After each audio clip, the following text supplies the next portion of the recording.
Hola, vamos a ver cómo se puede utilizar de una forma fácil el Cough Assist.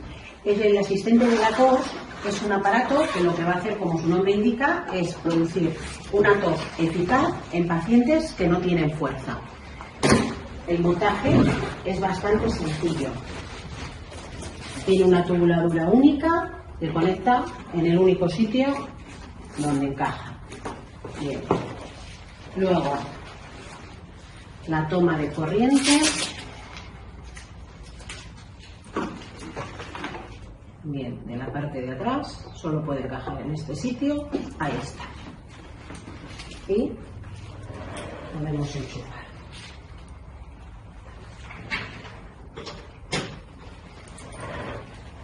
Encendido. Según vemos en la pantalla, lo que va a producir es un ciclo respiratorio, que sería inspiración, en este caso durante 2 segundos, con 35 centímetros de agua de presión. Seguidamente 3 segundos de expiración a menos 35 y después haría una pausa de 1 segundo. De forma que el enfermo, para sacar las flemas, lo que necesitaría hacer serían varios ciclos. Siempre vamos a empezar en INSPI.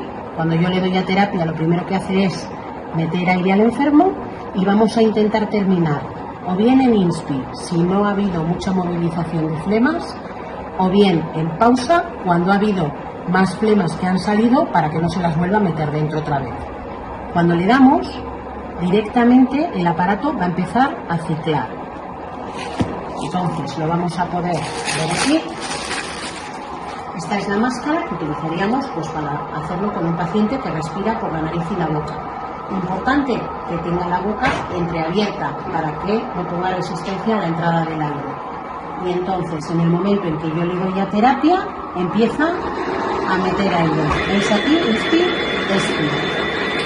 Descanso, inspire durante 2 segundos, expire durante 3, descanso 1 segundo. Y así sucesivamente. Mientras está dada la terapia, va a estar constantemente haciendo. ¿Cuántos ciclos respiratorios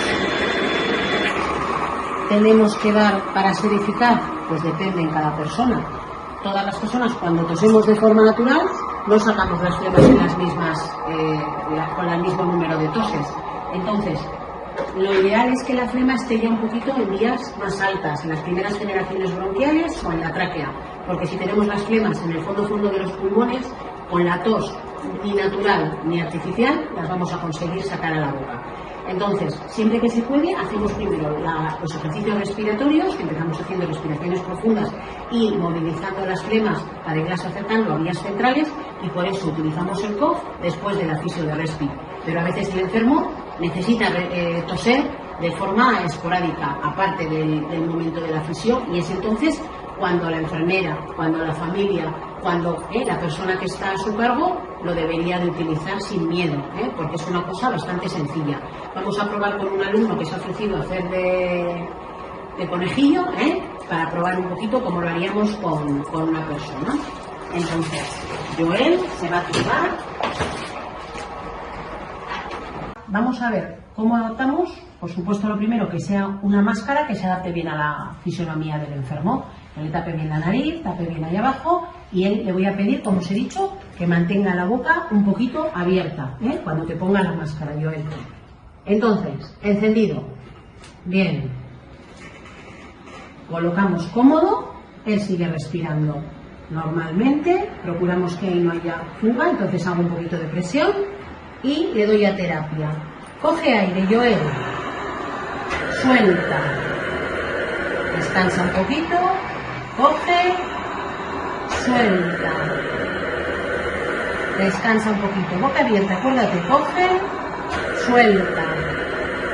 Descansa y ahora cuando cojas aire te lo quito. Ahí. Bien.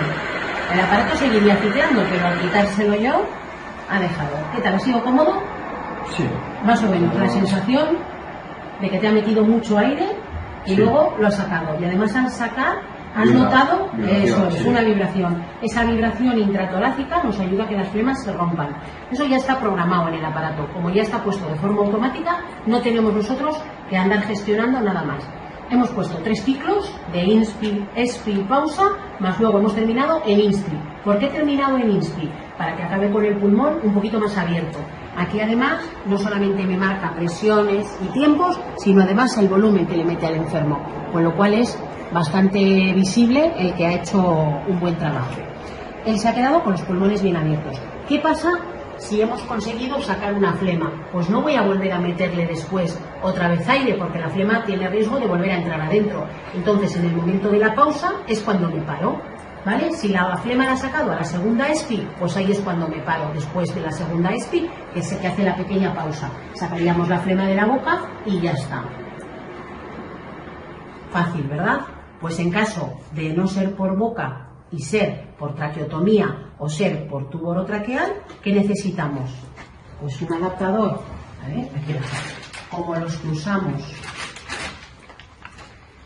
para las tubuladuras del ventilador, y por este le pondríamos o bien a la tráqueo o bien al tubo, exactamente lo mismo, encendido, y le daríamos ahí.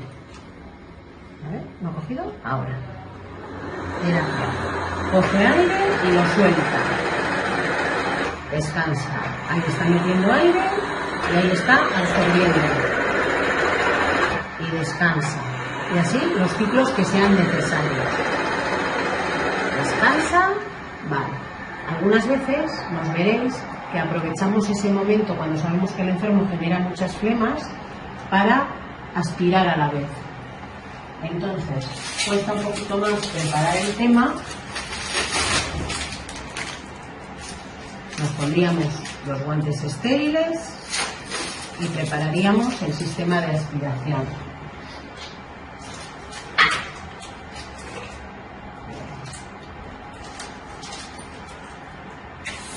Ahí está aspirando.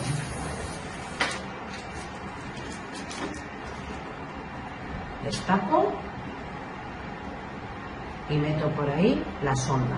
Voy a procurar que no sobrepase mucho, de forma que no le irrite en el momento de conectar. Y entonces le conectaría ahí y daría terapia en el momento que le mete el aire al enfermo. Vale. Cuando le mete aire, metería yo la sonda y en el momento de sacar, aspiraría. Metería la sonda y en el momento de ahí. Y es muy eficaz cuando nos generan muchísimas flemas los enfermos.